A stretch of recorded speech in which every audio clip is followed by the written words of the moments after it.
இது ஒரு கதையல்ல, ஒரு உண்மை நிகழ்வு. 40 வருடங்களுக்கு முன் நான் சந்தித்த ஒரு நபரின் உண்மை கதை. மனிதனும் தெய்வமாகலாம் என்பதற்கு அவனே சாட்சி. வாருங்கள் பார்ப்போம்.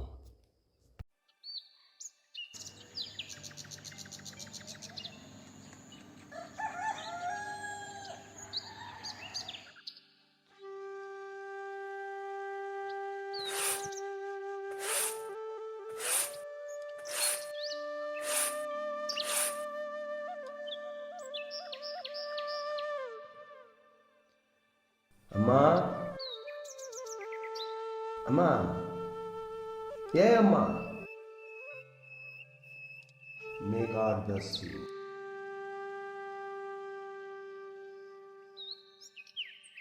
அம்மா, அம்மா, ஏன் அம்மா? May God bless you. அம்மா, அம்மா, ஏன் அம்மா? May God bless you. அம்மா, அம்மா, ஏன் அம்மா? May God bless you. அம்மா, அம்மா, ஏன் அம்மா? May God bless you.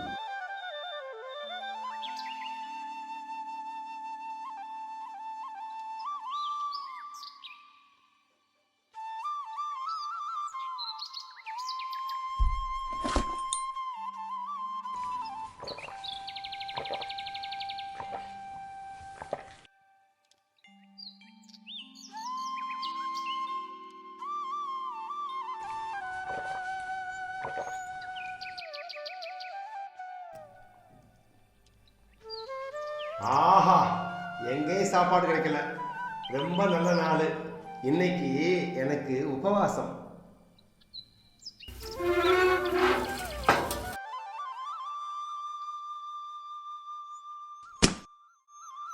வணக்கங்க. ஐயா வணக்கம். நான் ரொம்ப நாளாக உங்களை கவனிச்சிட்டு வரேன். 5 வீடு வரைக்கும் தான் சாப்பாடு இப்படி கேட்குறீங்க. 6வது வீட்டிலலாம் கேட்காம எதுக்கே பட்டினி கிடக்குறீங்க? 5 வீடு தேடி கிடைக்காத சாப்பாடு 6வது வீட்டில் கிடைக்கும்னு என்ன கேரண்டி? எனக்கோ வயசாகி போச்சு. இன்னைக்கோ நாளைக்கோ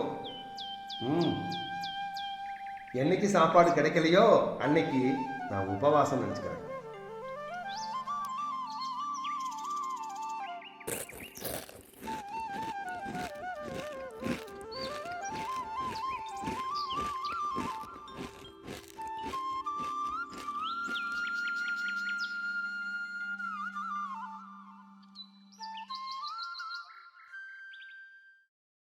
الله أكبر الله أكبر الله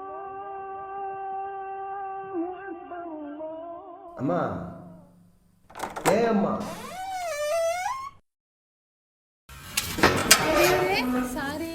சாரி பெரியவரே, நாங்க எல்லாரும் காலையில கோவிலுக்கு போயிருந்தோம். கோவில் உங்களை பத்தி தான் பேசிட்டு இருந்தோம். ஐயோ, காலையில பெரியவர் வருவாரே, சாப்பாடு தர முடியலையேன்னு யோசிச்சேன். டெய்லி செய்யற சாதமும் பருப்பும் உடம்புக்கு நல்லது இல்லைன்னு வயதான உங்களுக்கும் எங்களுக்கும் சூடா வரகரிசி சாதமும் காய்கறியும் பருப்பும் போட்டு சமைச்சிருக்கேன். இன்னும் நாங்களும் சாப்பிடல. இருங்க பெரியவரே, கொஞ்சம் உங்களுக்கும் எடுத்துட்டு வந்து தரேன். ரொம்ப நன்றி தாயே. இந்தாங்க பெரியவரே. குதிரைவால் அரிசி, காய்கறி, வாவ், பருப்பு, இது மாதிரி அருமையான சாப்பாடு எங்க கிடைக்கும் தாயி? போடு, போடுமா, போடு, போடு தாயி, தாயி போடு, போடுமா, போடு, போடு. கடவுள் காப்பாற்றட்டும், கடவுள் காப்பாற்றட்டும். ஐயா கொஞ்சம் நில்லுங்கய்யா, நில்லுங்க. காலையில் எல்லாரும் கோயிலுக்கு போயிருந்தோம், உங்கள் ஞாபகம் வந்தது. என்னையா? வீட்டில் பிரியாணி பண்ணியிருக்கேன்யா. இருங்கய்யா, உங்களுக்கு கொஞ்சோண்டு கொண்டு வந்து தரேன். பிரியாணியா? ஆமாங்கய்யா. வேணாம்மா, அவங்க சாப்பாடு கொடுத்துட்டாங்க, அதே போதும். இனி எத்தனையோ கஷ்டப்பட்டு இருக்காங்கல்ல, அவங்களுக்கு கொடுங்க. கடவுள் உங்களை காப்பாற்றட்டுமா, கடவுள் காப்பாற்றட்டும். சரிங்கய்யா. தாத்தா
அனைவருக்கும் வணக்கம்.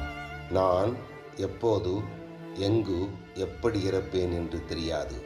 இறந்த பின் உடலை தகனம் செய்யவோ புதைக்கவோ வேண்டாம். ஏனெனில் இந்த உடம்பு என்னுடையது அல்ல. என் உடம்பை தானம் செய்ய விரும்புகின்றேன். இறந்த பின் பயனுள்ள உறுப்புகளை அகற்றி பிணத்தை மருத்துவ படிப்புக்காக ஒப்படைக்க வேண்டிக் கொள்கின்றேன்.